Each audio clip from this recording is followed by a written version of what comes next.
Hello, everyone. Thank you so much for coming. My name is Asma Baban. I am a research assistant with the Center of Arab American Studies and a research assistant for the Halal Metropolis project. For those of you who don't know, the Halal Metropolis project looks at Muslim visibility in the multiple intersections of life. So Muslims in the arts, Muslims in politics, Muslims in their regular day-to-day lives, and how all of that manifests, what it means, what it looks like. The exhibit in the gallery explores that. So if you haven't had a chance to look at it, please do so. And today, we're joined here by three incredible women. And we're just going to have a small conversation about Muslim identity, visibility, and womanhood. And so I'm going to give a brief introduction, and then we'll start off with the questions and end with some audience questions as well. So we have with us Melanie Elturk, former civil rights leader who went on to co-found Haute Hijab. And then we have Rahaf Khatib, co-creator of the Adidas Hijab, and also someone who's currently running a campaign to raise more money, or to raise money for Palestinian women during a run that's going to take place in March, and she'll talk more about that.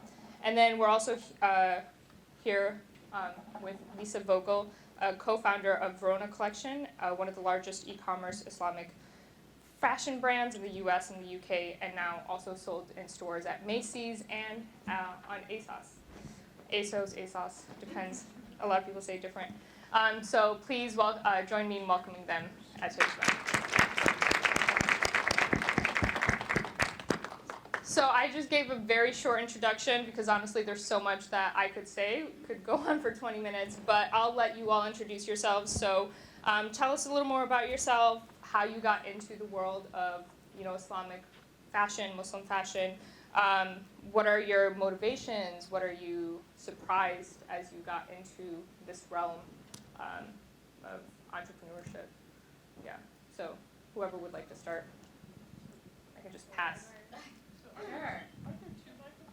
No, we just had one. Hey guys, hello everyone. It's so great to be with you all. Do we need a mic? Can y'all hear me if I just talk? It's better for the. It's better for the. All right. For the video. Let's do it. Let's do it. Well, it's great to meet you all. I'm Melanie Elturk, as she said. What's crazy is, well, Lisa and I don't live here, but we're all from Michigan, which is nice. So born and bred here. I went to Wayne State, just not too far away. But we used to come here a lot, me and my friends, to visit our girls who went to school here. So it's like it was a blast from the past, turning on to Evergreen, and it's good to be here. So I guess my segue into the fashion world, this is, sorry, my best friend's in the audience, I can't even look at her.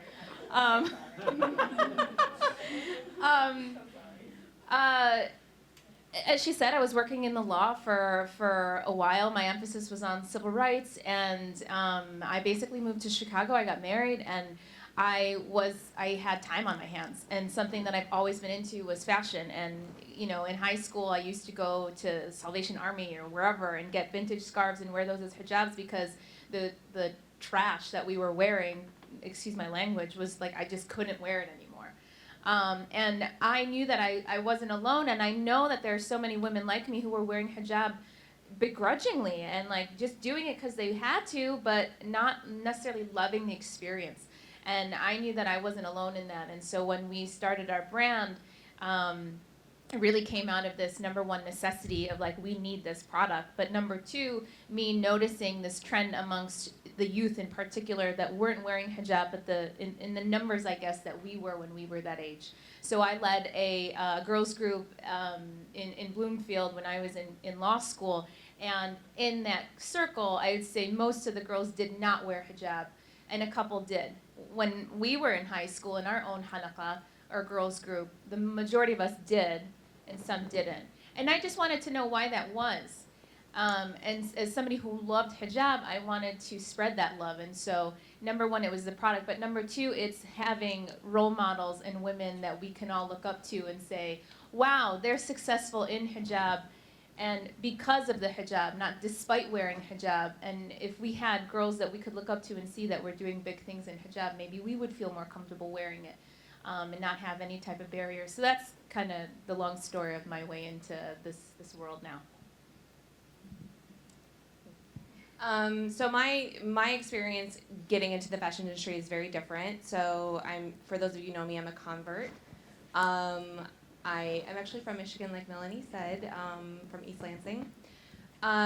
I didn't have an issue growing up. I didn't have to worry about modest fashion. I didn't have to have this issue of hijab and my identity because I was in a very white suburban, neighborhood. I knew 3 Muslims my entire childhood.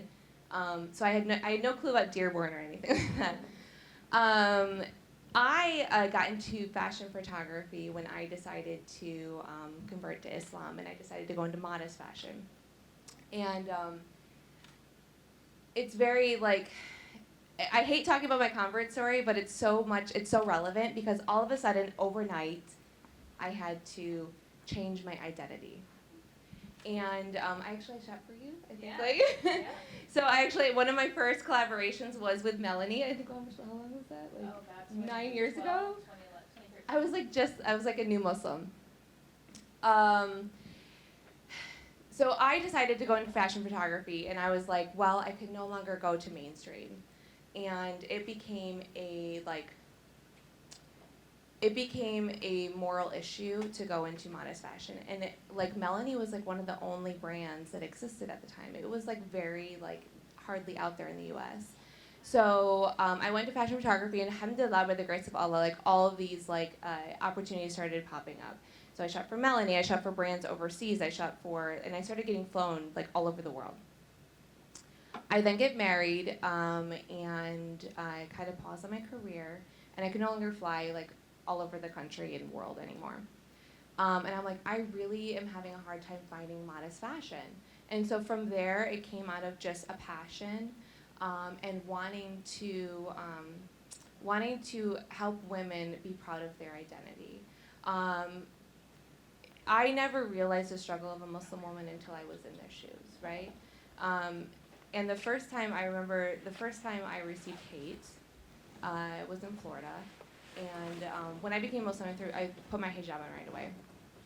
And thankfully, you guys have Muslims everywhere, so I'm sure it still happens, but in the deep south, there's a lot of hatred.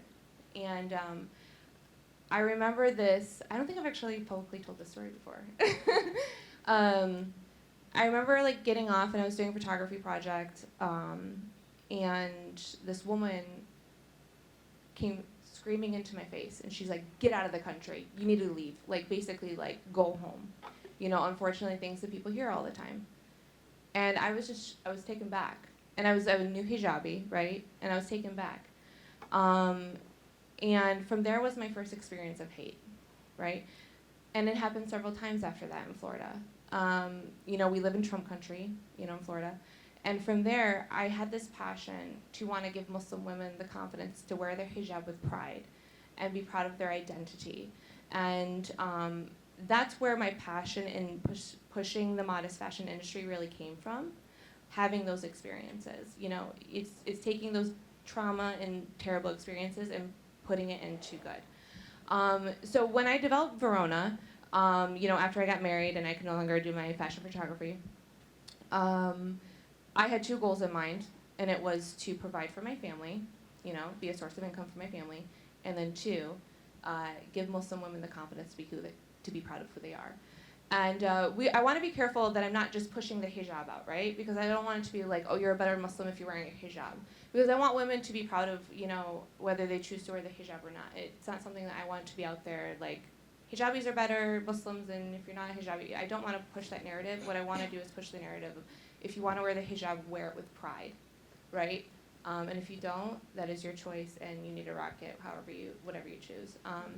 And from there, Verona started, and I launched it with Ala Amus in 2015, and by the grace of Allah, 3 years later, we launched in Macy's as the first Islamic fashion brand to be sold in an American department store. And then we launched with ASOS as the first modest fashion brand with ASOS, and yeah.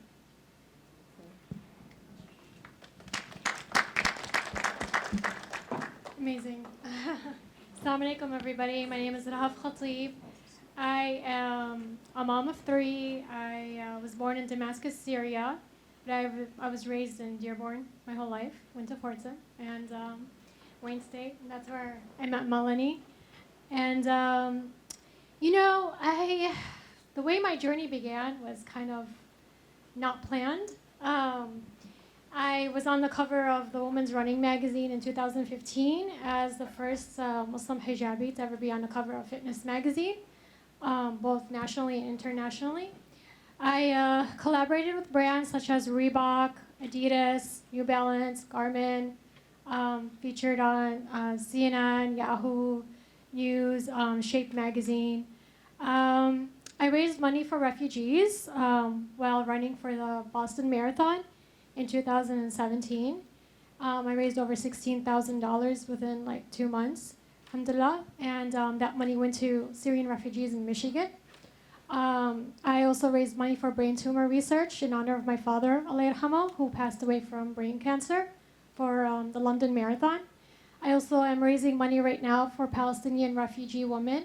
My trip in March it's coming up really soon. I'll be running in Bethlehem, inshallah, with Penny Appeal. And I've raised over $7,000. So inshallah, overall, I'll have raised over $32,000 for a combination of refugees and other, charity. Basically, I hated running in high school. Just gonna be honest. I used to skip class. And I'll be like, see you later. I'm not running the 2 mile. But now subhanAllah, I just changed. I registered for a race one day that my son was doing. He was doing the 1 mile, and I was like, really starting to get into fitness. I was a young mom of 3 kids, and I was like, I need something for myself. Like I need to feel like I'm giving back to the world, and just to feel like accomplished and to feel proud of myself. So I registered for the 10K, crossed the finish line, came back the next year, did the half marathon, came back the next year, did the full marathon. And in 2 years, I did 11 marathons, 2 sprint triathlons, and a few cycling 30-mile events. Alhamdulillah. So basically, something sparked in me, sparked in my brain. Maybe it was an endorphin high, I don't know what it was. But then I realized that there was a lack of hijabi sporting influencers out there. So I created an Instagram account and hoping that, I can spread the word out there about, sports and modest fashion. The lack of representation out there for marathoners, especially. It's an all-white field, like literally all white. And now, alhamdulillah, there's more and more diversity, but it still needs work. And I'm just, my Instagram is all about, and my blog, I have a blog as well, it's all about giving training advice for marathons and how to feel accomplished and just about representing the underrepresented and hopefully to get more brands to notice us, that we exist in this field, and, just to have more representation out there. You're welcome. Hold it. Yeah, I'll keep going back and forth. Thank you. So one thing I'm noticing is sort of this theme of representation, very much doing something for yourself, self-agency, and then also that visibility as 3 women who do wear hijab. You're sort of, for better or worse, you're always going to be a representation of Islam for Muslims and for non-Muslims because as women, that's sort of how it works. And really, for Islam, hijab is the most ubiquitous symbol. I mean, at one point, I would have said beards, but white hipster men sort of appropriated that from us, so that's not really a thing anymore. But overall, hijab is the most hyper-visible, symbol of Islam in this country, in this city, but then also outside of, this one specific continent. You can go to the UK and to Europe, it's the same thing. You could go to Africa, the same thing. You could go, to Australia, again, same thing, and also the same sentiments surrounding it. So, in these communities where, in Dearborn, for example, it's so ubiquitous that it's sort of not noteworthy. It's not something that people really think too much about because, you look out and here is an audience of women who are all wearing hijab. And that is such a rare thing to see outside of this community. So in those spaces where you are outside of this community, maybe, you know, going to the suburbs of Michigan or leaving the state if you're living in another part of the country, what does that look like? What does being hyper visible and being that representation of Islam look like? How does that unfold? And what pressures does it put on you, if any? Well, for me, like, you know, I hate to say look like a Muslim, right? But for lack of better, you know, language, Yeah. like, I'm Caucasian. The minute I take off my hijab, I no longer look Muslim. Right. So for me, it's actually extra important because I want people to identify me as Muslim. It's like when I converted to this religion, it's like, no, this is my identity and this is who I am and this is what I love. So it's like for me, it's a part of me, and inshallah, I will never take off my hijab, right? But it's because, and I love that I can do that and I can be visibly Muslim. And yes, I talked about the challenges, right, in the Deep South, but for me, the challenges outweigh the benefits of being able to walk, you know, have your religion be visible and walk with it with pride. So.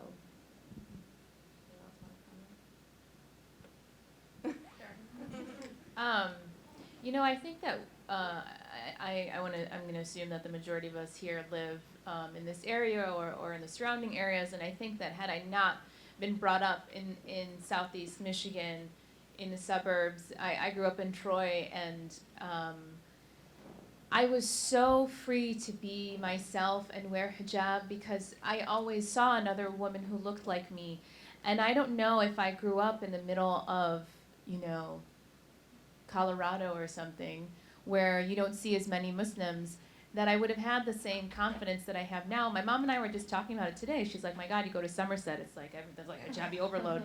And she's right. You know, alhamdulillah, it's a great thing. And, you know, as you were asking the question, I was thinking about every state and country I've lived in. After I got married, I moved to Chicago. Again, you're in an urban city and setting, so it's super diverse. You're not thinking about it. I moved to Dubai after that for 4 years, which is like, are you serious? And then after Dubai, I moved to New York, where New York is one of the most diverse cities in America. White people are minority in New York City, for sure. So I've never even had the experience of what it's like on the other side to not live in a place where I felt so comfortable and safe and secure and knew that there were other women like me everywhere. And that's why, number one, I know and understand that that wasn't by accident, you know, and it's not lost on me that I have this incredible love for hijab, and then I founded a hijab company.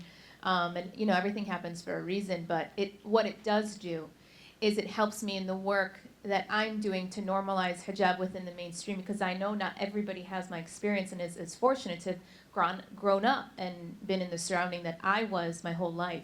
And for those girls who do feel like they just are done being the one representative in their school, in their town, you know, whatever, at work, whatever it is, I understand that. Even though I've never lived that, I can understand that struggle, and it's part of the work that I do. So I hope that we get to a place where it no longer is something that we as Muslim women have to, like right now, you know, I was meeting some girls who told me they're from Kansas, and I'm like, what's that like? You know, and apparently it's great. Alhamdulillah, that's great, that's awesome. And I want that to be the experience for every Muslim woman who chooses to wear hijab, no matter where you are, so we get to that ubiquity that you were speaking to. Let's see. Well, in my experience, it's been a little bit difficult being a marathoner in hijab, lining up for races, 90-degree weather sometimes. I'm the only one dressed from head to toe. It's like really obvious. And so you have some stares and some side-eye glances. Some people smile, like, what's going on? And I just smiled back, and, you know, once the race starts, nobody cares. Everybody's in their own zone, doing their own thing. So it's like, but, you know, I realize that I've been put here for a reason. Like, I've literally been placed here at this race at this time for a reason. Why? I mean, now I know why, but at the time I was like, This is so hard. It's so hot. But you know what? I didn't really care. I know who I was. I know how to hold myself, and I have that confidence, alhamdulillah, instilled in me by my father, Allah yarhamu, who I am in my identity. And now I realize like it's really needed, and especially now in Trump's era, like with all the hate going on, and white supremacy has gone up 120% in 2019. So subhanallah, maybe the opposite effect is happening. He's trying to spread hate, but actually the opposite is happening. We're having more and more hijabis, like the hijabi chef on Master Chef, and so on and so forth, and Ibtihaj Muhammad, and Halima, and everybody. Maybe the opposite is happening in Trump's era. Maybe it's there for a reason. Maybe it's happening because more hijabis can come out and show themselves in their respective field and to represent, Islam in a beautiful way. So that's what I figured out after having such difficulties. I remember one race up north in Traverse City, 2015. I think it was supposed to be a humid, hot day, 90% humidity, 90-degree weather. I'm always talking about weather because weather's like the main thing when you run. Gotta know, like the wind and like the humidity and everything like that. So, and I remember I was dressed, you know how I dress tights with a skirt sometimes over it, or shorts over my tights, and a hat with my hijab. And the guy, when I'm running, and the guy's like, wow, well, aren't you dressed for the rain? And I was like, what? It was supposed to rain that day, and it didn't rain, FYI. So you get like comments like that, and you get side-eye glances, and I just smile and carry on, And sometimes I have people who come up to me and ask me, like, what are you doing? Like, what are you wearing? Or like, they'll come up to me, excuse me, I have a question. And I'm like, oh. Of course you do. But of course, you got to smile. You have to, answer their question politely.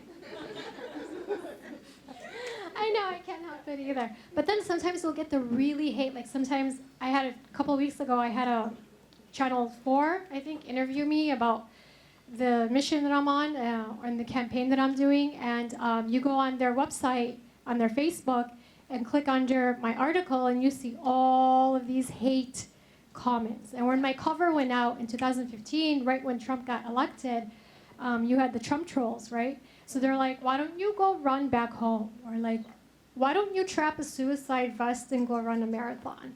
And all that kind of crap. And so, it's crazy. You get, like I said, maybe Trump's era is doing the opposite effect for us, Muslims. Who knows? It's really interesting that you bring that because I kind of want to talk about this.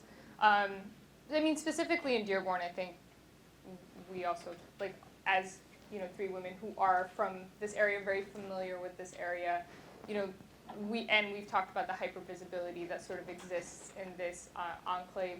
What role do you think that it does have in how other people, Muslims or non-Muslims alike around the country and also internationally, are viewing Muslims, whether it be Muslims in hijab or just, under the bigger umbrella term? I think like there's this, I think I told you before, like earlier today, what happened with the cab right over here. I think they just, because you are dressed modestly, all of a sudden you're, yeah, I didn't even tell Asma.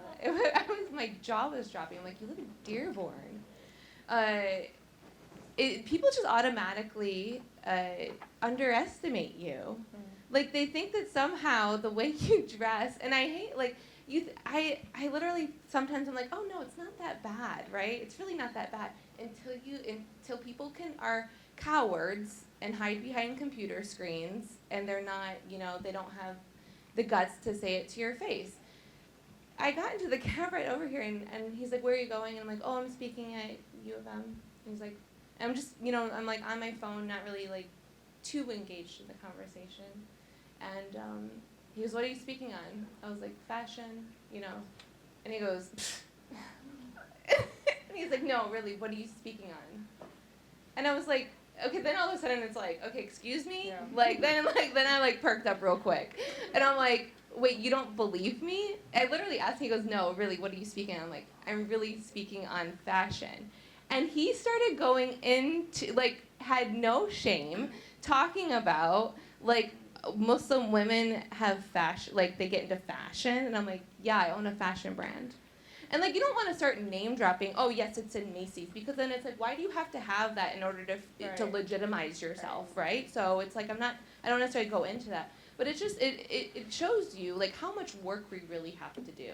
Like, I feel like when you feel like, you know, we're really making waves and there's those stereotypes are really not that bad. No, people really have these stereotypes, and it's still there. And we're talking about a man that lives in Dearborn who has Muslims all around him. And so if that's happening, imagine what, you know, people's views are in the rest of the country where it's not like at their fingertips. So.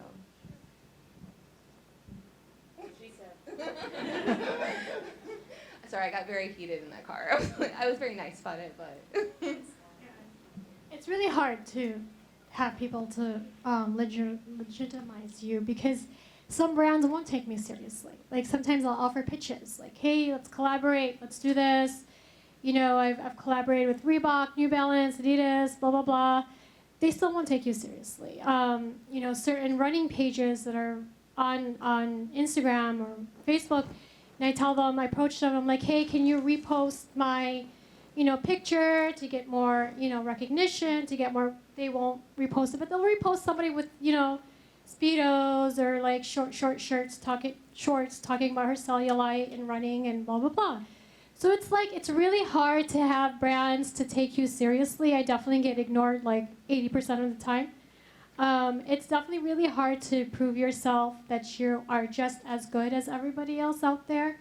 But you just have to try hard, you know what I mean? And the things that are meant to happen will happen in your life, and the things that are not meant to happen will stay out of your life. It's like what my dad told me when I lost the cover of Runner's World magazine. I was in a contest to be on the cover of Runner's World. This was before my current cover. And I lost that cover out of thousands and thousands of entries. They wanted to put me and another male who he runs in Speedos. That's it. He just runs in Speedos. And they wanted me to be side by side with him because he's uncovered and I'm covered. So I told them no. I said, after all that hard work that I put into this contest, months and months, I remember I put my heart and soul into it, you want to put me by a guy that's uncovered? Really? So I had to refuse that cover of that magazine. The winner went on the Today Show. They got prizes. They got a tag watch, a money prize. I've lost all of that. Just, you know, and my father reminded me that day I was on the phone crying my heart out because I lost this contest. And he reminded me, and he said, وَعَسَىٰ أَن تَحِبُّوا شَيْئًا وَهُوَ شَرٌ لَكُمْ وَعَسَىٰ أَن تَحِبُّونَ شَيْئًا وَهُوَ خَيْرٌ لَكُمْ. So maybe you like something, but it is bad for you. But maybe that one thing that you do not like, it's good for you. So, you know, having not won that cover was actually a good thing for me, you know, and it was like a protection for me. So those are the hardships. So I'm curious more so specifically to what, like, so I mean, Lisa, you talked a little about this, but like from people who are very familiar with this area, do you think that maybe the way that Dearborn is represented in the media might have anything to do with that? Because I think, you know, this is called Dearbornistan. That's how people on Fox News or very conservative news outlets will refer to this place as. So do you think that that negative connotation affects opportunities like yours? Do you think it changes the way that people outside of this community who are, you know, Muslim or not Muslim, talk about Islam in America? Or, you know, also Islam elsewhere? I don't think so. I don't think so. I mean, the things that have happened to me on a personal level, whether, you know, they wanted to treat me that way or not, but I don't think it had anything to do with where I'm from or because of Dearborn or because of the image Dearborn has, if I'm answering your question correctly. Yeah. I have a thought on that. And I guess for me, the way I'm coming at it is a bit different. So, you know, with our brand, we have raised venture capital, and I'm constantly going out pitching to VCs, most of whom are white men. Sometimes you get some women sprinkled in, of course white, but hardly ever anybody of color, let alone like a Muslim. That's like never happened. And actually, when I mention, they'll ask, where is my audience? Sorry. Where is where are people buying your hijabs? And the second I say Michigan, obviously I'm from Michigan. That's where my circle of influence started. But the second I say Michigan, they're like, oh, Dearborn. Like I was literally it wasn't really a pitch. Kind of, yeah. I was in a pitch with Mark Cuban. And the second I said Michigan, he's like, Dearborn. And it's always in a positive connotation. There's a huge concentration of Muslims and Arabs in this city and country, and I'm sure you have a great following there, and you get a ton of your revenue from Michigan, and from Dearborn in particular, and he's not wrong about that. And that has always been the connotation of people. Even I can recall having traveled abroad and saying I'm from Michigan, or I'll say I'm from Detroit, and they're like, Dearborn? Yeah, and I think the connotation is not necessarily a negative one. I've actually never had that encounter where like the Dearborn is down or there's some negativity surrounding it. It's always just like they're so proud to even have the knowledge. Like, yeah, I know what's up. Dearborn. And I love that. I think it's great. I think for a lot of other Muslim communities around the country, it is something to strive towards. I think a lot of people look at it as, oh, I wish we had that. When I like lived a year in Philly, and I remember telling one of the girls on the college campus that, oh yeah, I'm from Dearborn, Michigan. She's like, oh my God, is it really like I hear it is? And I remember her saying that, and I was surprised that like, you know, people didn't know about it. We talked about Dearborn in my English freshman writing class, and you know, my professor's like, oh, you went to Fordson? And so there is very much this like curiosity around this place, and I think that that really does does speak volumes about the influence that the city has, the influence that the people that come out of this city have, and how that isn't just very local. It's now on a global scale. A lot of people know about the city and what they do and what, you know, it stands for. I get asked whenever I tell people I'm from Michigan, and like everyone just assumes I'm Arab, which I actually like really like. I'm like Arab by heart. They're like, I am. It's born in Syria. I'm like, no, I'm from Michigan. They're like, oh, Dearborn. I'm like, no. I'm like, I knew like 3 Muslims growing up. Like, I didn't even know about Dearborn. So like, everyone assumes I'm from Dearborn, and it's the first thing they say. So. Yeah, it definitely has like as far as like what you're saying, people actually do have like a very positive about Dearborn as a whole. I remember a reporter from Runner's World came to interview me. She came from Chicago, and she's like, never met a Muslim, let alone an Arab, nothing. I brought her to Dearborn, and she was shocked. Like, she was shocked. I took her to Masri. We had Knafid, and I took her to Unity Center. I prayed Dhuhr, and she watched us pray. She was floored. She loved it, though.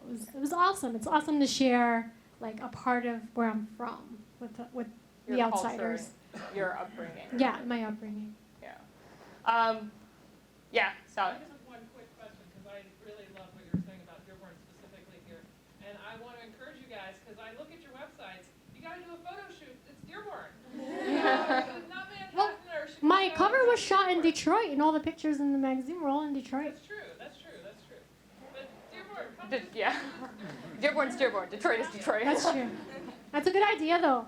Dearborn it's funny, like historically, the reputation of Dearborn is so uncool. Yeah. You know, I mean, But it's the definitely Arabness of it changing. is what makes it cool. Yeah. Everything else about it is uncool. And of course, historically, it also has this racist history because of Mayor Hubbard. So it's kind of a confounding place, and that might be why we don't do a photo shoot here, because it's so uncool. Poetic justice that now it's all Muslim and not. For sure.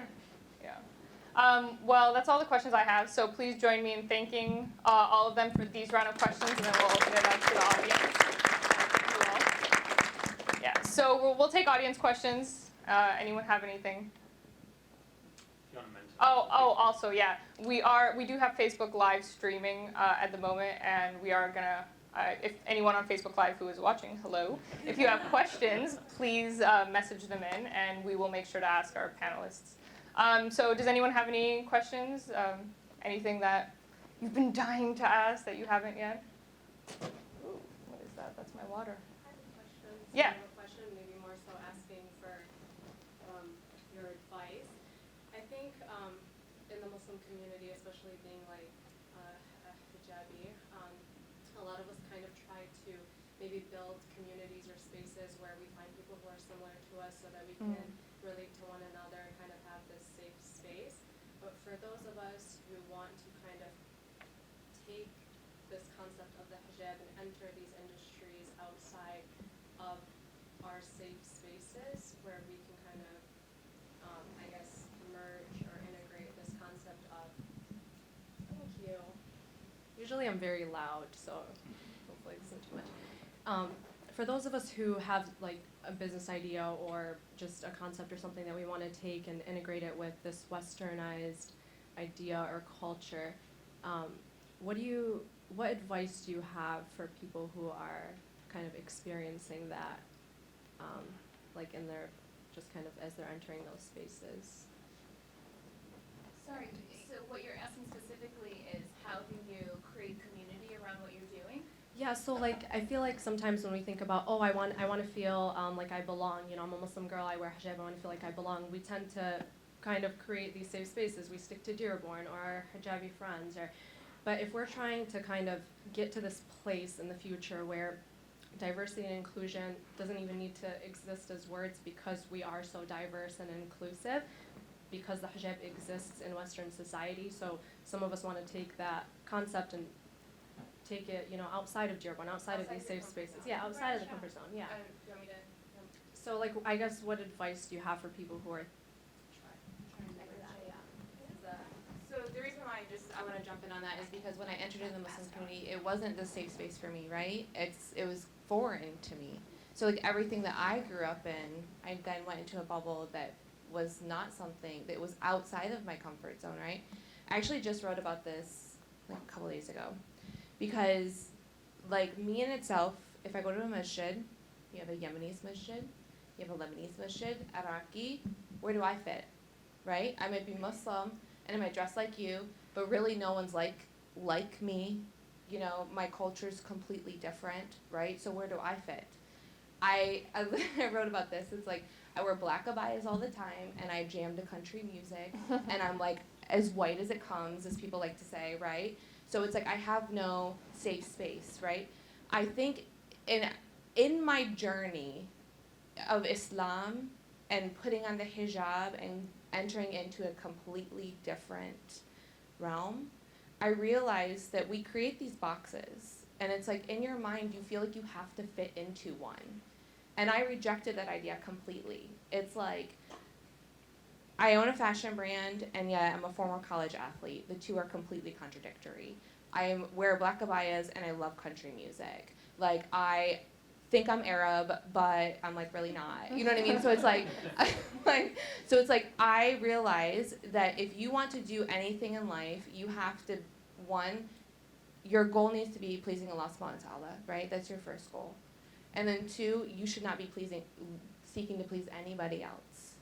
And if you get that out of your mind, I swear to you, inshallah, you can accomplish anything. Like, the minute you stop caring about whatever box you want to fit in is when you start to really succeed.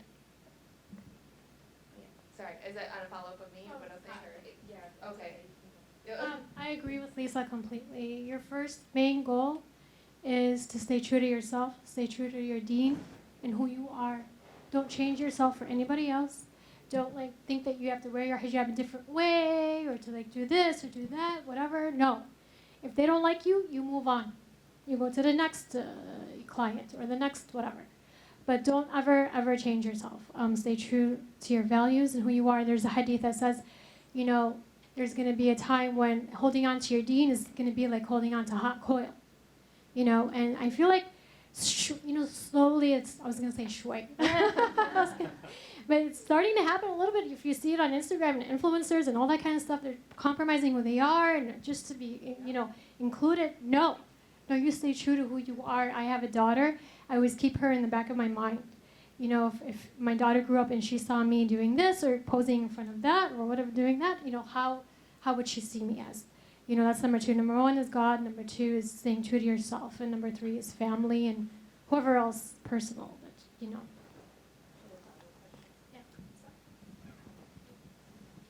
Melanie, do you have a comment on that? I think Lisa was the one who said that she didn't know about Dearborn, and we're the ones from Kansas, and originally I had no idea Dearborn existed either until about 10 years ago. And I have my 14-year-old sister here, and I think it's great that you say that because I feel like everything that my older sister and I try and do is to show her that it doesn't matter if you don't fit in. And coming from Kansas, I went to a 99.9% all-white school, and majority of them were actually Jewish. And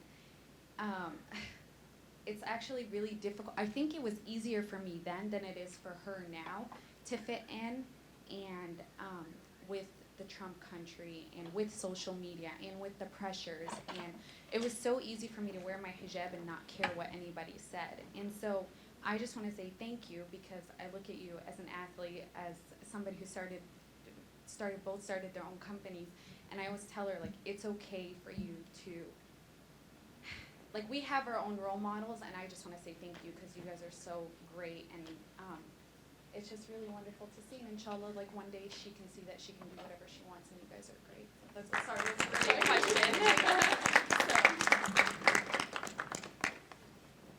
We have a question in the back. Yeah, way back in the back. So I wanted to ask, you guys talked a lot about your journey and your history and how you came to this point. I wanted to ask, what does your future look like, or what are your plans in the future? Where do you see yourselves, like, maybe in 5 years, 10 years?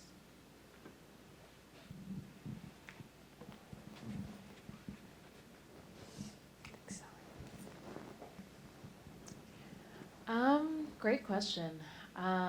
So what we're building is really a global brand. So alhamdulillah, sorry to be even speaking Arabic. I know there are some non-Arabic speakers, but thank God.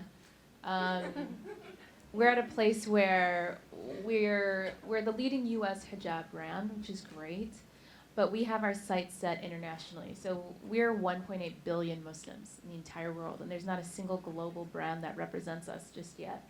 By the year 2030, a quarter of the world's women are going to be Muslim, and yet we don't have one single brand that exists everywhere, as ubiquitous as you were saying.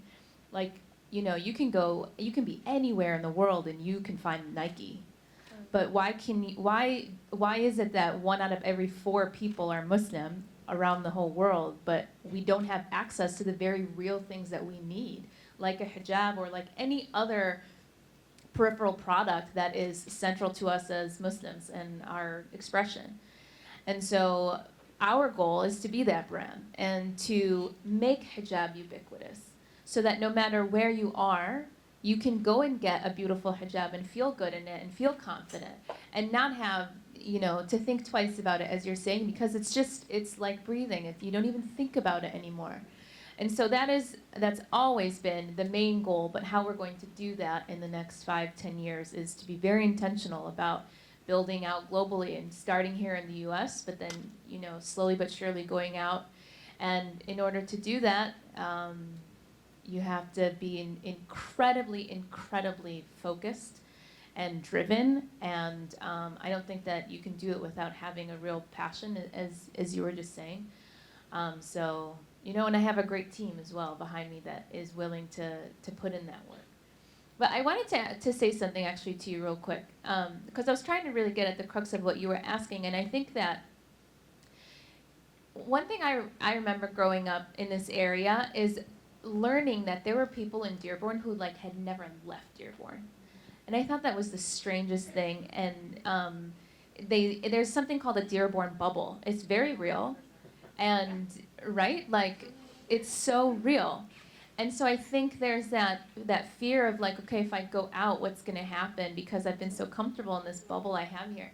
But my advice, honestly, before even thinking about how do I get that support system, is have the courage to stand alone and have the strength inside you to be bold enough to everybody else around you to do the thing that you want to do, whether or not you have a support system or not. Because what you'll find when you do that is you will rise up, and everyone else around you who wanted to do something similar will find you. And you'll be that beacon that other people will then surround around you, and there's your community. But unless you have that strength to take that step because you're looking for community, it won't come. So it's like the way you need to think about it is flipped. Is like first garner up the strength and courage to be a lone wolf, and then everybody will surround you with that support. I hope that was helpful. It's a hard question to answer for me. So like if we're talking in the context of Verona, you know, like Alhamdulillah, Macy's happened, ASOS happened, but we are now undergoing like almost like a huge relaunch. So we are really looking to like, it's gonna be launching end of March, inshallah. It's gonna be just, yeah. So we really wanted to make modest fashion just really, really accessible, and we're gonna be launching like, a ton of stuff. We've been working hard on it for months and months and months. We decided we want to take it one step further as far as being like a women's empowerment brand, and it's not just about representation. So we paired up with Penny Appeal. We're actually both going to be on Penny Appeal trips. I'll be in South Africa when she's in Palestine. And we're launching a hijab brand that is called Hijabs for Humanity. Not 10% of your profits that go to it, all of the profits are going to be going to Penny Appeal to fund women empowerment programs. And it's not just about job training, it's actually going to be giving women income generation funds to start their own businesses and be sustainable. So the reason why this personally was extremely important to me is because it's not just about Verona, where I want to be in 5 to 10 years. My personal life is I'm a domestic violence survivor, and I'm really focusing and putting a lot of effort into my advocacy work there. And behind the scenes, I'm working very hard, and I'm working with a team of people, and we're trying to pass legislation to protect victims more so. There's so much work that needs to be done. One of the ideas that we have as far as pushing legislation is, as I found as a Muslim woman, domestic violence, it doesn't necessarily happen anymore to Muslim women than non. Statistically, it's pretty much the same, but it's the way it's handled. It needs to be completely, the way imams handle it, or the way like priests, it needs to be completely like visited, and they need to be educated on how to handle it. So that's what I'm doing in my personal life. So I'm taking a lot of effort to push my advocacy, and then whatever the future holds. I feel like every time I accomplish something, it's like I can never be stagnant. So I'll probably write a book. Just because like I have to do something else, So it's like, those are kind of my goals in the next 5 years, is to push legislation, write a book, and then of course grow Verona. So Inshallah. For me, honestly, 5 to 10 years. Wow. I'm such a chill person. I can't even think about tomorrow. Like I'm so like whatever happens, happens. It's kind of like how I deal with my life.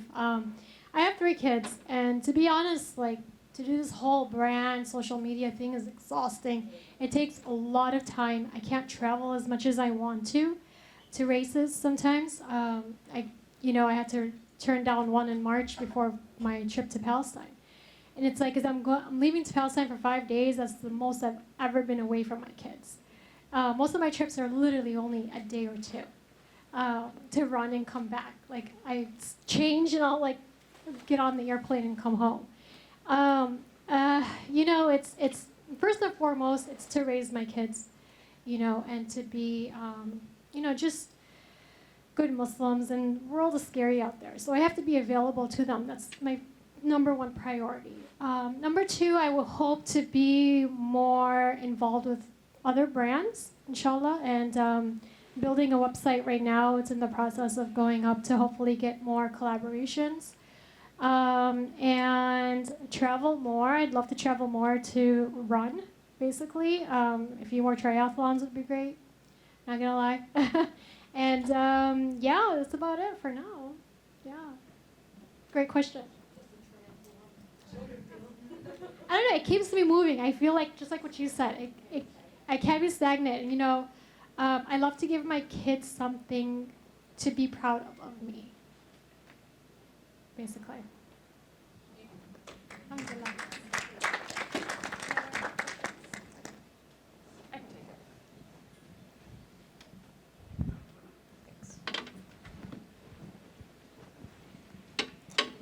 Assalamu alaikum. With the rise of the popularization of modest fashion and hijab, how do you deal with the fetishization of that? That's a great question.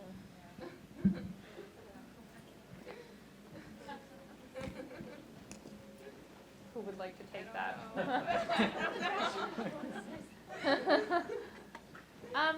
Listen, I think that any time that people are talking about hijab is a good thing.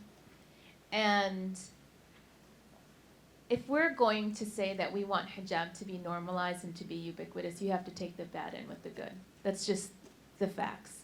There's always going to be misuse. There's always going to be misunderstanding. But at the end of the day, if that fetishization caused somebody else to look at this and be like, that's not what I'm used to seeing, well, that's weird. And then it makes them look into it, and that brings them closer to understanding or to, having some sort of awareness, great.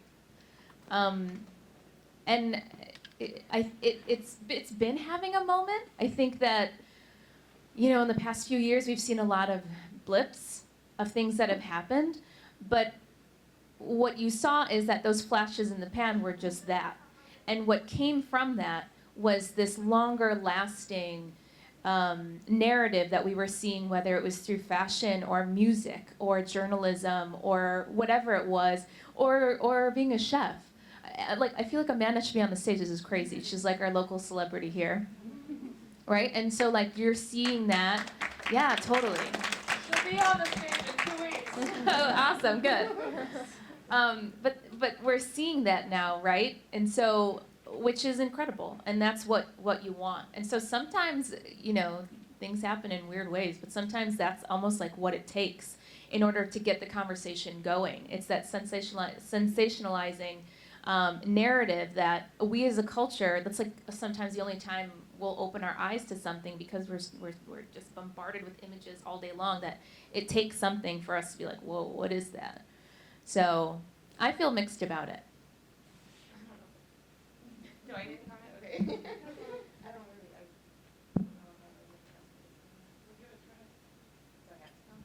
You don't have to. No. I think she said it pretty well. Well, Rahaf has something she wants to say. I feel like, well, where's the line? There has to be a line there. Like I said earlier, I touched on it. Like, holding on to your deen is going to become like holding on to a hot coil. And I feel like more and more we're seeing that a little bit. We're seeing more influencers taking off their hijab, more and more influencers trying to mix in parties with alcohol, this and that. And, I do believe that there is a line, and I don't know, it's personal to everyone.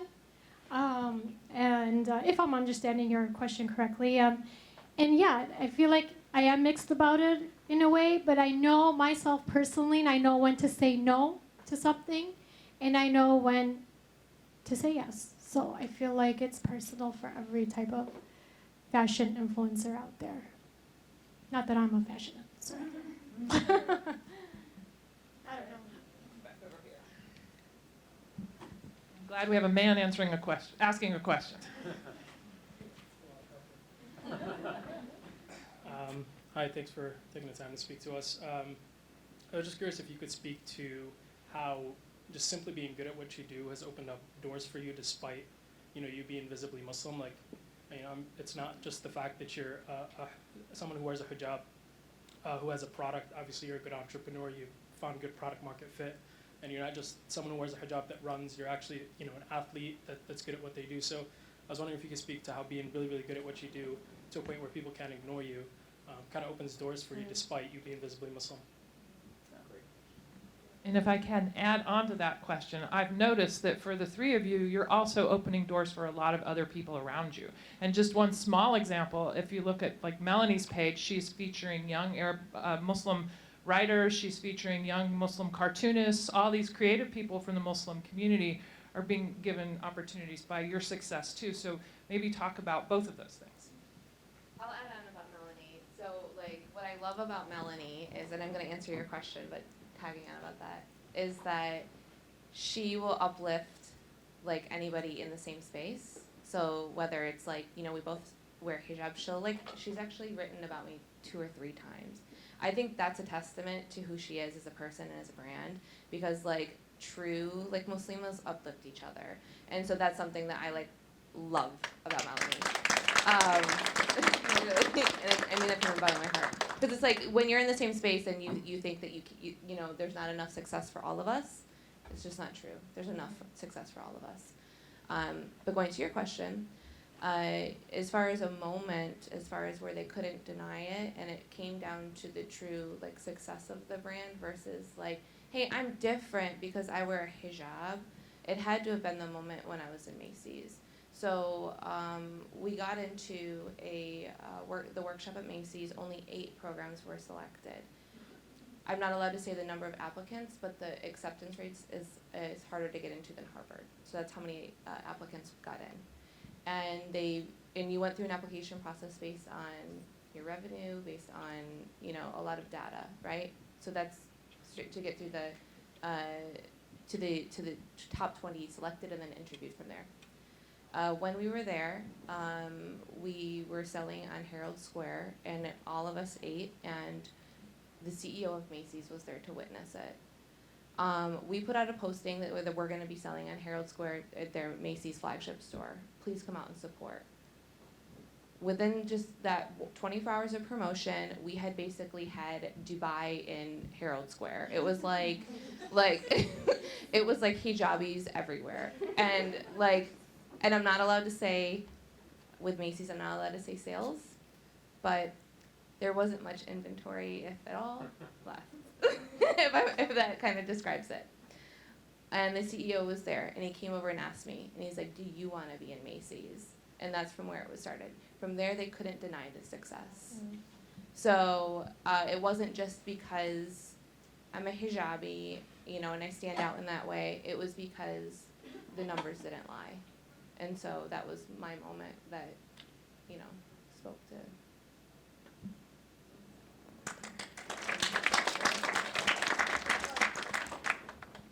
That's extraordinary, and what a testament to not just your hard work, but how important it is to have that visibility in all of the places. And it's incredible that we have that there. So congratulations, that's so incredible. You know what's actually very interesting about your question is that hijab and wearing hijab as a woman actually is supposed to take away that noise. So that when you're talking to somebody, man to woman, woman to woman, whatever, the only thing they should be focusing on is your intellect, what you have to say, who you are. And that's what I have experienced. Now, I can't tell you that I would even know if there was anything working to my disadvantage, you know, as a hijabi entrepreneur out there getting my company where it is today. I don't know if that's the case. But what I do know is that my whole life, even, you know, in law school, in college, every touch point, I knew that because I wore hijab, people were they looked at me differently, and differently in a really good way. Like I can literally remember being in class, and when I would speak, people would turn and be like, what's she gonna say? Not because I'm super smart, but because when people see this, they think she's a woman with a purpose. She stands for something. She's principled. You know what I'm saying? And so people want to know what we have to say. And I find the same to be true in business now.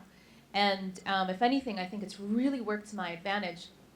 I mean, just, you know, like from the very practical going to back in the early days when we were just trying to raise our like seed round, going to networking events and following up with angels afterwards and being like, I was the one in the hijab. And of course they're going to remember me because I'm the only one in the room.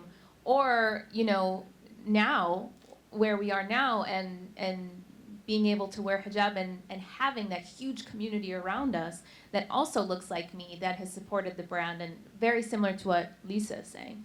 So in terms of the hard work, and I was just talking about this with my best friend today. I'm sorry, every time I look at her, I smile because she's my favorite person in the whole world. So that's why I've been cracking up while I'm up here. She makes me a mess. But we were just talking about this today and how, you know, every morning I listen to these like motivational talks to like rev me up for the day.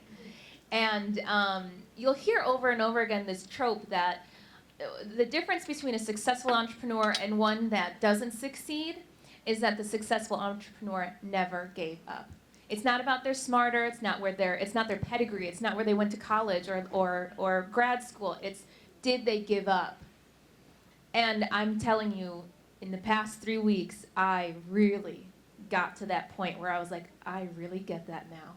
Because I could have given up and I wanted to give up and I had to somehow go back into this empty well and find the strength to keep pushing and keep going when it's so, so hard. And so that's what makes somebody good. And it comes down to you and how much you want it. And if you want it enough and you're willing to go out there and get it, then you'll get it. But until the day that you stop,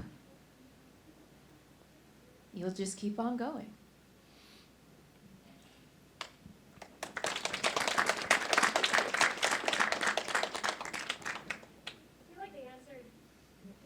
Any other questions?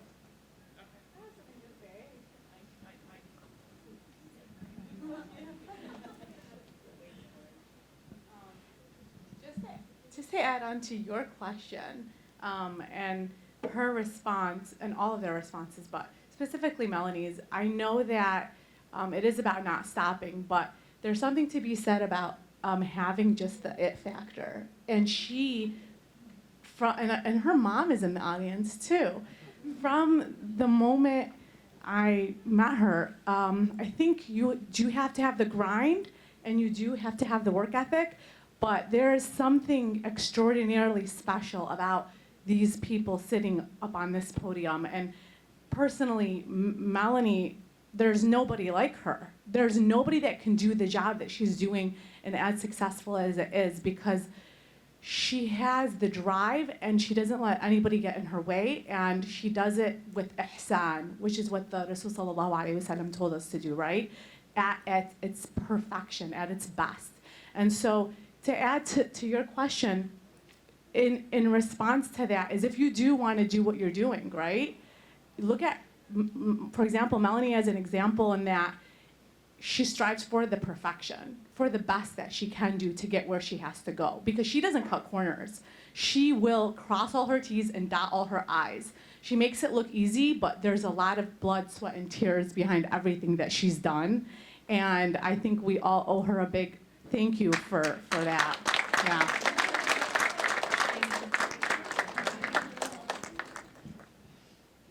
Do you want to respond, or do we want to take another? I can't respond to that. All right. Yeah, my mom's crying, my best friend's gushing about me.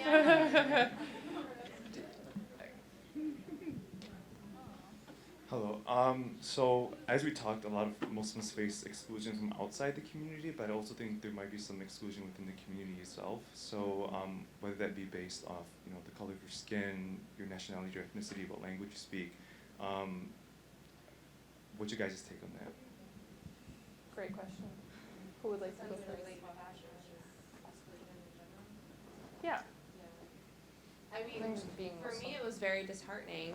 When I converted to Islam, I was like, MashaAllah, these principles that Islam teaches, and I'm like full force into Islam, and I'm like, what the heck did I just enter into?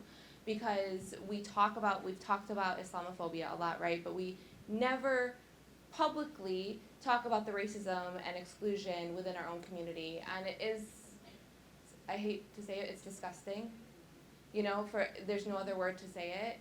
We sometimes can be the most closed off groups, and you stick to your kind, and it's really disheartening.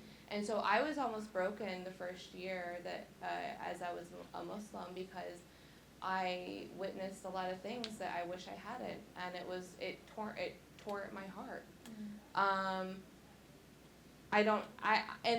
For me personally, it's hard to come in as a white convert and start telling a bunch of other communities how they should live and act, right? Because that doesn't come off too well. But I think we need to be more vocal about it. And I think if everybody just stays silent about it, nothing actually changes. And I think sometimes people are afraid to speak up and say, this is wrong, the status quo can no longer go on, and we need to stop excluding people and stop creating these boxes and that you need to stick to your kind and then, you stick over there. And I think what it comes down to is like this generation has become more vocal about it, and that's what it takes. So it needs to be where you're not afraid, to get criticism, and you're not afraid to like speak up about what's unjust. So. I love that you asked that question. Having practiced and having in law school spent my entire 3 years on specializing on civil rights, what I learned in those 3 years, I kept applying to our own community because, as you said, we are so divisive, but we have incredible racism.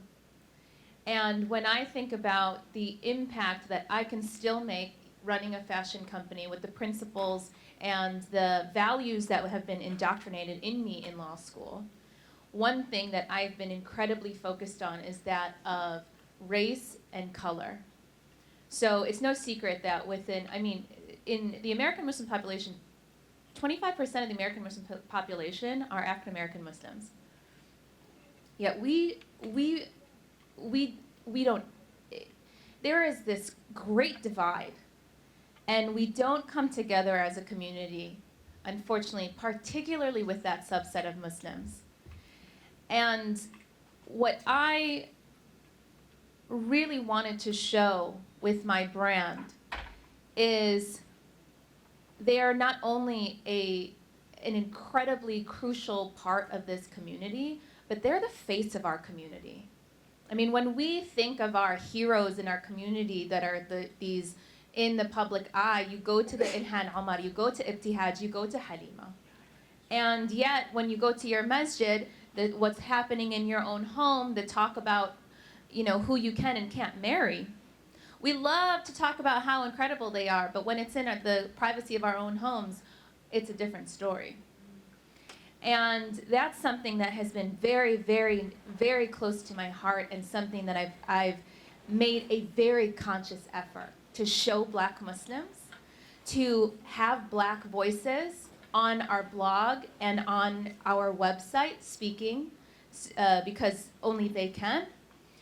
And something I've noticed is very interesting is, so and this kind of goes to like the colorism within our community, because we're all guilty of this. Arab, Southeast Asian especially, y'all will be killing it with this whitening cream stuff.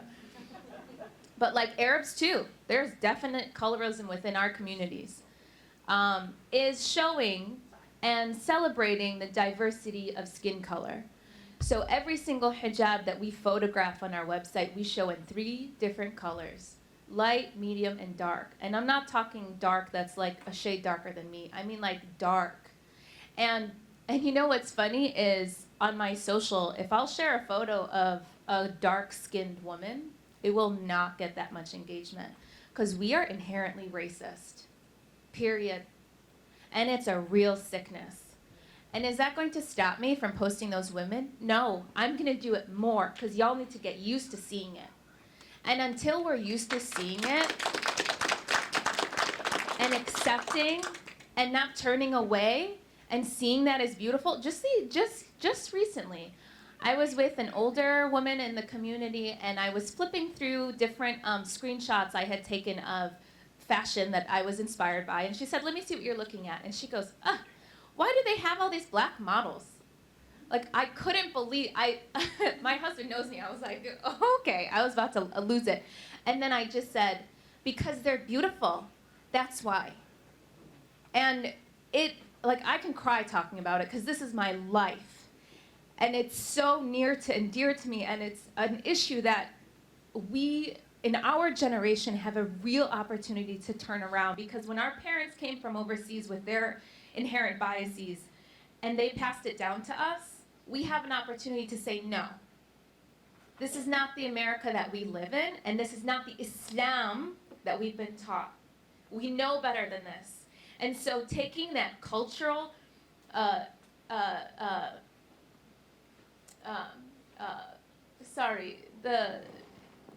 white is right mentality, because our parents lived in a colonized society where the white man had to come in and save the day, and then to then distill that down into us, Muslims who know better than that, who we are the only religion that has been taught what we've been taught with the words that we have, with what the Prophet Muhammad ﷺ has said about color and about race. We have these beautiful words that no other faith can even tout. And we're the ones suffering with this issue? Why aren't we at the forefront? Why aren't we the ones at the front of the rally or whatever it is as Muslims shouting out loud, louder than anyone else, because this is our issue. And I'm doing everything that I can in my power within the vertical that I exist, because at the end of the day, I chose to be in fashion, and I'm no longer in the law, but I believe, and I hope to God, that I can make more of an impact in fashion in a subtle way by showing you that representation and that imagery that we don't want to look at and shoving it in your face and saying, you're going to look at this and you're going to like it. And that's all that I can do, and I hope that over time it will help and that we'll get over it. And again, I think that we have a real opportunity, this generation, it can stop with us, and it only will further if we teach it to our children. And we have a real opportunity. That's it. We're all born and raised in America now. We're not we can't give ourselves the excuse of, oh, I'm from back home, that's just how it is. No, it's not how it is. So we have an incredible responsibility and opportunity, and I hope that's something that everyone here is thinking about as they're raising their children and engaging with their families.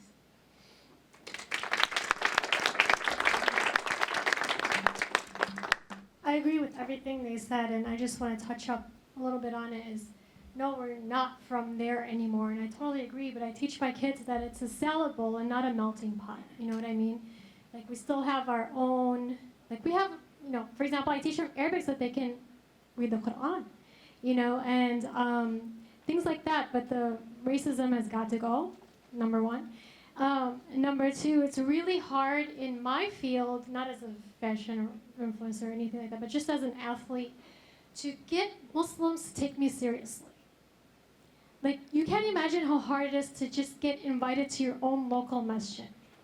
Really, to talk. Why? Because, you know, I'm not, I'm not a scholar, I'm not a sheikha, I haven't memorized the Quran, I don't have tajweed, I don't have, I don't give Islamic lectures, so it's like, why should we invite you? That's the thing. I honestly had an imam right when my cover of the magazine came out, when somebody approached him and said, we'd like to invite her to a Friday night, Saturday night lecture. He looked at the cover, he looked at the magazine, he said, this magazine is inappropriate. It's a running magazine. And you see, that's, I guess, we have to get over these things. That's, we have to show our kids that there's other fields in the Muslim community that we have to immerse in, and to show ourselves and to show that Muslims are more than just one kind. They're not just doctors and not just lawyers. They're not just, whatever, engineers. We're more than that. And we branch out into different, careers and categories, and those are important, just as important as the doctor or as the lawyer. That's one thing. Another thing is I constantly get, comments. Right when a Runner's World shoot came out and it was posted on Facebook in 2015, tons of Muslims, the hate that was coming out of Muslim sisters especially, but why is she wearing that? Why is she in tights? I wasn't in tights, I was in joggers, by the way. And I made sure to be in joggers in that photo shoot because I knew what they would say, but despite that, they were still commenting on what I was wearing. And it was just unbelievable. Those things have got to go. So.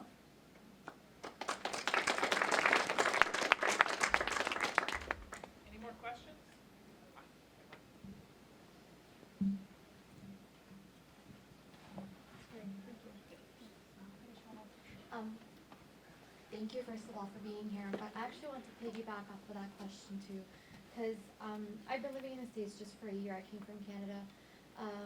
I saw Melanie at the Changemaker event, which actually, we met there, by the way, so you helped me find a friend. But one thing that gets to me always is, this is my first time seeing so many Muslims. Like, I live in Canton, but I'm in Dearborn quite often. And when I was in Canada, where I grew up, it's very, predominantly white mostly the only hijabi, but I got very comfortable in that space. Because there was kind of this clear understanding of, I may not share all of your same values or be you, but you have your space, I have mine. We lived together, and I went to university, I worked, whatever. It was fine. But where I always struggled was actually the conversation on social media was always Islamophobia, Islamophobia, Islamophobia, and it filled my head with all this fear. But then I never actually experienced much Islamophobia. What I did experience is being in a mosque and praying differently than the lady next to me, and actually being told to leave because I was nijsa and I ruined the prayer hall. That happened in Michigan. And I did have another time then after that experience, obviously I was a little bit rattled, a little bit shaken. It blew my mind so much. I actually have a little recording where I couldn't believe it was happening because they went and prayed by the shoes because they wouldn't pray next to me. And then I've had experiences of other mosques, right, where okay, maybe I'm not Arab enough or whatever enough or brown enough because I'm from a mixed background. So then when I'm coming in, mosques can be very cliquey, and so I didn't really fit in.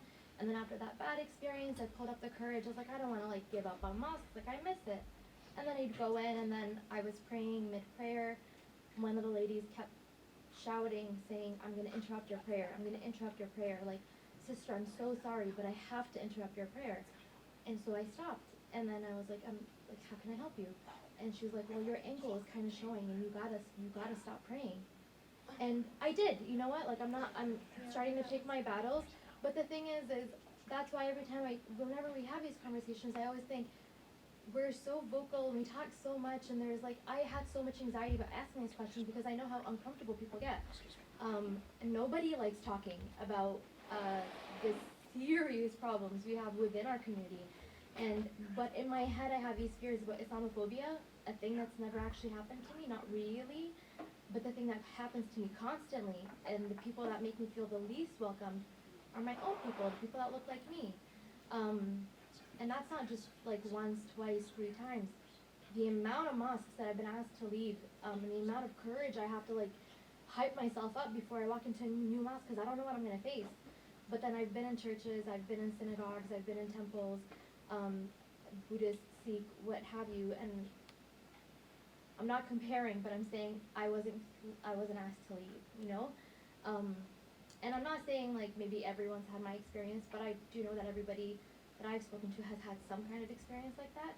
But I would love for us to kind of before we ask the rest of the world to kind of welcome us and love us and for us to blend in so seamlessly, we really need to look at our own issues and talk about the fact that we don't even talk about it. It's easier to talk about race than it is to talk about sex. It's easier to talk about, and these are the heaviest conversations you could ever have in any other community, but we can't even go there. But yeah, we all live it.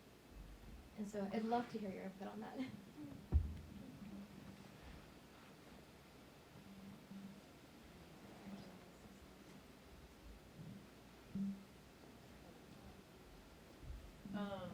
Who wants to start? I agree with you completely. The amount of support I've received from white women was unreal. Right when I initiated my contest to be on the cover of a magazine, back in 2015. I reached out to a Jewish group in Michigan. Well, I don't know if she's based in Michigan, I don't know, but she sells t-shirts. That's what they're called. It's like a turban that they wrap, and I went to her expo one time, whatever, and I reached out to her, and she supported me. She posted it on her Facebook. She got her whole community to vote for me because it was based on votes at the time for that certain contest. And I agree with you. When you put yourself out there, don't expect the people close to you to support you, especially those from your Muslim community. Sadly, enough. There'll be 1 or 2 or 3, but that's it. But that's why you gotta reach out and go outside of Dearborn, go outside of Michigan.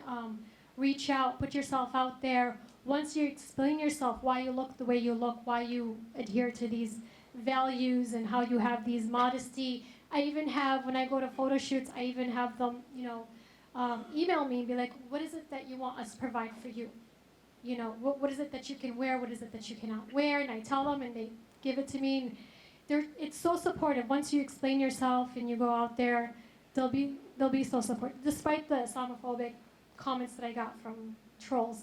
But other than that, it's been completely supportive, and I find it to be more supportive than the Muslim community, sadly. You know, why? I don't know, but I hope that changes. I don't know. I mean, I agree with you 100%. Probably, like, the problem is how do we tackle it, right? So, I wish I could say I had the answers. The only thing I can give it to you is what I can relate it to is, like, with speaking out with my domestic violence and speaking out amongst within our community, because it was a topic that no one wants to talk about. Kind of like race, kind of like sex, you know, topics that you were bringing up. As hard as it is, and you were mentioning, like, if you're standing alone, that's a moment where you have to find the strength to talk back and stick up for yourself. And I can get, and that's the reason why I'm relating it to my domestic violence is because I felt alone in it, right? And so I was like, I came to a point where I was like, I have to speak up, right? And so that's a moment where you face discrimination and should never happen. And it's supposed to be, you are going to a space that is supposed to be a safe space, and that is where you got discrimination. That's exactly opposite of what should happen. So the reason why I'm relating it to my domestic violence is because I was in a position where I had faced something really serious and I felt alone. Because I got from imams to stay patient, I got from imams that I need to read more Quran and he needs to pray more. And that is how it was handled within the community. So I finally came to a point where I was like, I have to speak up if I'm the only one speaking up about this. I got thousands of messages of people that went through the same thing. And what happens is that when you find the confidence and the strength to speak up when you think nobody is with you, is when all of a sudden everybody starts coming with you. And they're like, yes, this needs to be spoken about. Yes, this happened to me. Yeah. And I guarantee you that when you have that confidence and conviction in your message, there are 20 other, 30 other, 40 other people that have that same passion and will start standing by you. And that is how you end up making change, is that when you have the courage to start speaking up when you think no one is with you, but really everybody's thinking the exact same thing as you. So.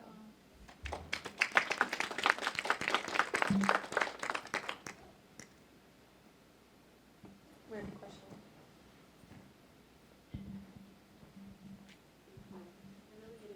I am.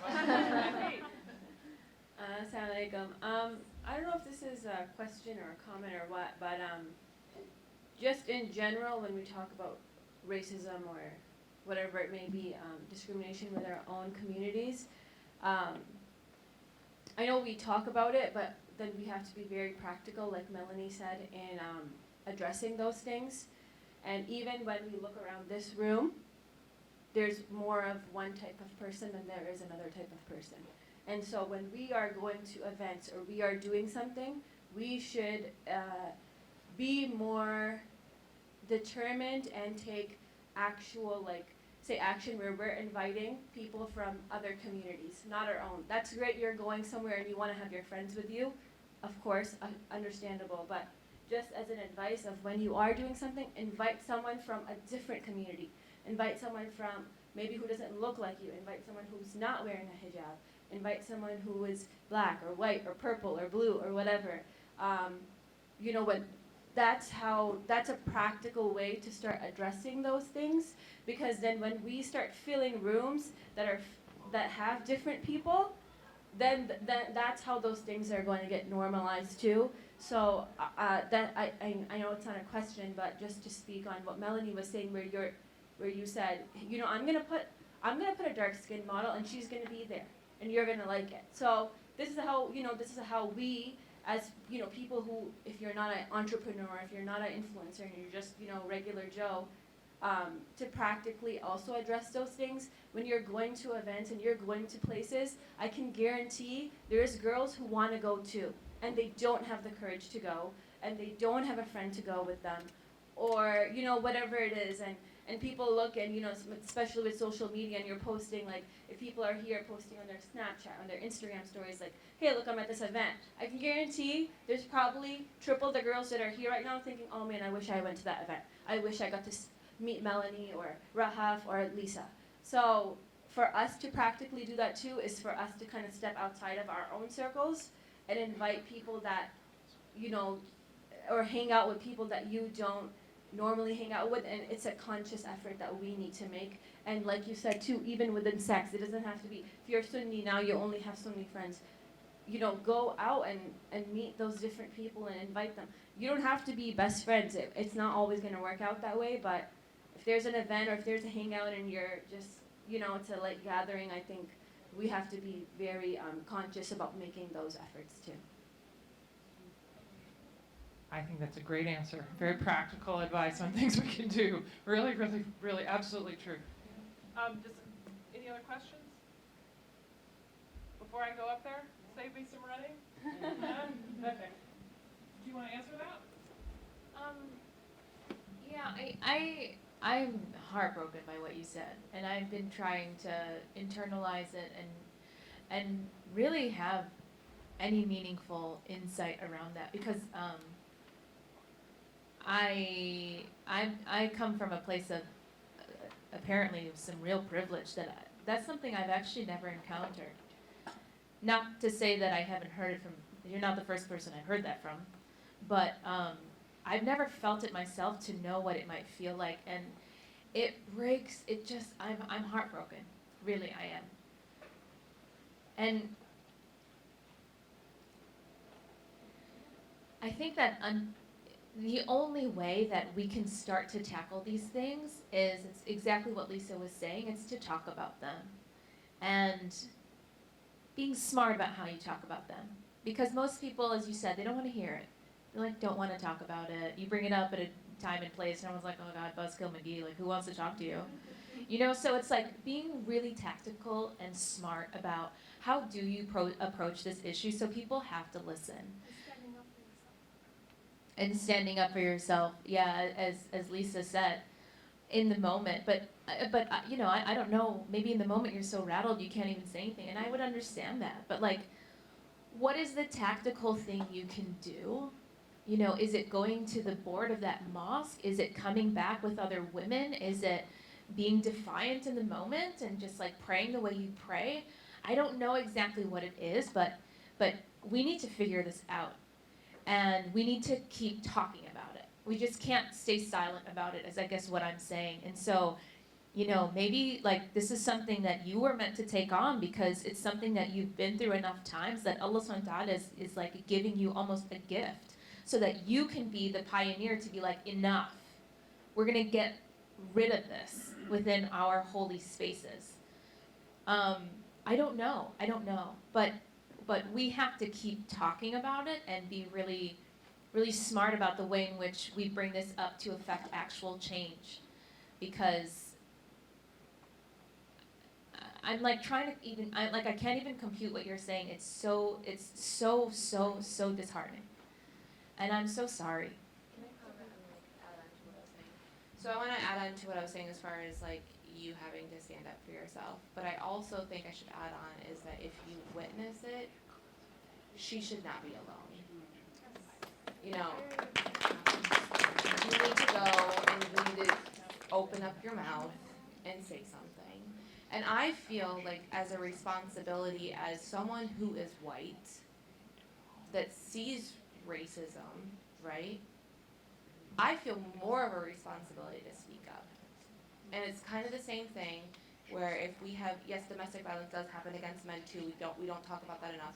But I feel it's the brothers that need to be speaking up more. It should not be the women that are sitting there having to defend themselves on this topic. It needs to be the brothers that are speaking up about it. So in your case, it needs to be people around her, and if you see this, do not stay silent. That is, that cannot happen anymore.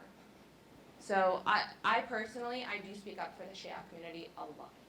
When I first started going into Islam, it was the Shia community that basically took me in. So yes, I am Sunni. Yes, I converted to that sect of religion, but I have probably more Shia friends than I do Sunni. And every time I have a Sunni friend that says something against my Shia friends, believe me, I don't stay silent. So I think it comes down to us being able to, like, she should not be alone.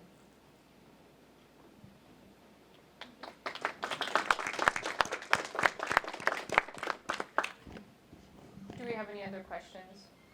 No. Okay, so before I let everyone go, thank you so much, first of all. Thank you all so much for your very insightful and thoughtful responses. I want to say a couple of things. First, to the audience, thank you so much for being engaged and for being so vulnerable and opening yourselves up to this space. This conversation would not have been what it was if not for your participation. So I really want to say thank you, and I would love us all to, to just applaud that. So thank you so much for that. I think that's really a huge, that's really like where that conversation starts. Being able to be open amongst each other to really say that, this is what I'm going through. And because, one person might say it, but a bunch of other people in the audience might feel it who aren't in a space, aren't in a place to be able to speak up for themselves. So to all of you who said something, thank you. It is very much heard and appreciated. And then second of all, I think very much to a lot of the themes that were talked about today, we talked a lot about representation, inclusivity, and diversity. And I think that what's important about all of that is, there's over a billion Muslims in the world, meaning that there are over a billion different ways to be Muslim, to look Muslim, to act Muslim, to practice Islam. And with the Halal Metropolis exhibit, what we're showing is just a very small snippet of that, what we have access to and what the stories of the communities that we want to show in Southeast Michigan, right? So we started in Detroit, we went to Hamtramck, we told the story of Muslims way over in Howell, where no one thought there were Muslims. And we're here in Dearborn now, really the place in the United States that could be considered the Halal Metropolis because of its hypervisibility. We're going to move on to Ann Arbor and Mount Clemens to really showcase the vast differences that exist within this one umbrella term that is very much has specific imagery associated with it, and stereotypes and connotations. And so what I really want to say is please go check out the gallery, because the conversations that we had here, you'll see it there. Razi Joffrey, one of the photographers and artists in the exhibit, you'll see his portraits, his individual and couple portraits, friend portraits, and you get to see. I mean, really, for that's for the Muslim audience and also the non-Muslim audience to look at how just clearly different people can dress when they're Muslim, how they can, show celebration when they're Muslim, and how that there isn't just one type of Muslim person as we have been told that there is, especially in the media. So go check that out. And then also today, we just focused on Muslim women change makers. That's what this conversation was around, but we've had conversations with people who are cultural pioneers of Dearborn, the people who started this exhibit. But then next week, we're gonna have Amanda Saab on stage. Or sorry, 2 weeks from now, my apologies. 2 weeks from now, we're gonna have Amanda Saab and a bunch of the new food scene of Dearborn, people from the new food scene of Dearborn come up and talk about their experiences and talk about how that, how food impacts, how food and Islam intersect and what that looks like in this specific space. So I encourage you all to come out then. It'll be a great conversation, I'm sure. So yeah, before we go, I just want to say thank you again. You all really, I think, connected with the audience, and it was very insightful.